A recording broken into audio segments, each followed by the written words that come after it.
Now, here's Chief Meteorologist Tony Petrarca with your live Pinpoint Doppler 12 Futurecast.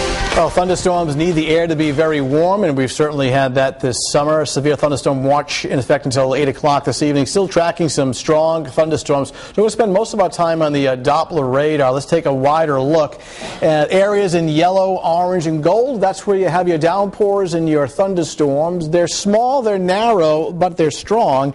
You know, some storms have weakened significantly. Other ones are still fairly strong. I want to take a look at this first little area now.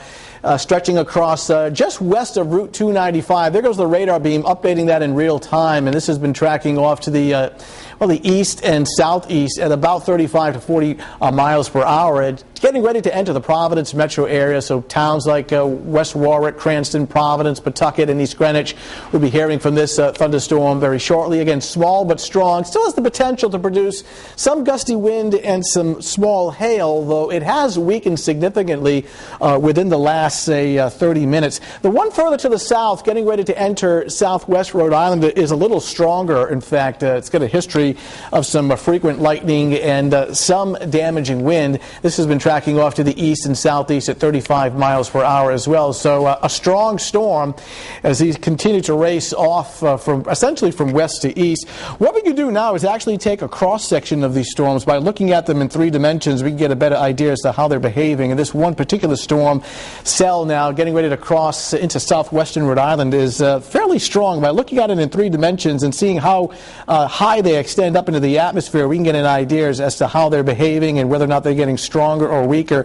This one is still fairly strong right now as the height of the storm has been extending upwards to about 25, even 30,000 feet. When we see these red spikes extending higher into the atmosphere, it just represents that as a stronger storm. So here's the Connecticut-Rhode Island border right in here. This is southern Rhode Island and Washington County. So this is essentially working into your area right now. So some downpours, some frequent lightning, and the potential for some hail and wind gusts, perhaps up to 40, even 50 miles per hour.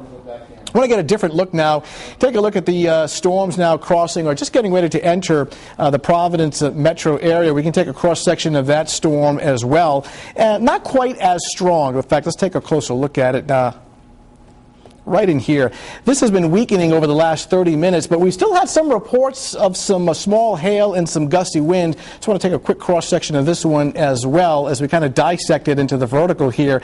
And we've noticed that the storm itself doesn't extend as high into the atmosphere. So by looking at this in 3 dimensions, we feel more confident and more comfortable that this storm approaching the Providence metro area is not quite as strong as the one entering southern Rhode Island. So it is weaker. So some downpours and some frequent lightning with that. As the watch is in effect until 8 o'clock this evening for the areas shaded in yellow. There's no warning for the cell that's coming through places like Richmond, Hope Valley, and Westerly, though more than likely a warning may need to be issued for that particular storm cell as it approaches. And frequent cloud-to-ground lightning strikes. You can see the numerous lightning strikes on our lightning tracker. This will persist for the next hour to hour and a half. Downpours in Providence right now, poor visibility, warm temperatures, and high humidity. That's the fuel that these storms need to form. So wrapping it all up, storms for this evening, turning less humid tomorrow, and the heat still building for the weekend. I want to take a quick look at the Futurecast for at least the evening hours. Even though the watch itself is until 8 o'clock this evening, beyond 8 o'clock there's still a chance for some scattered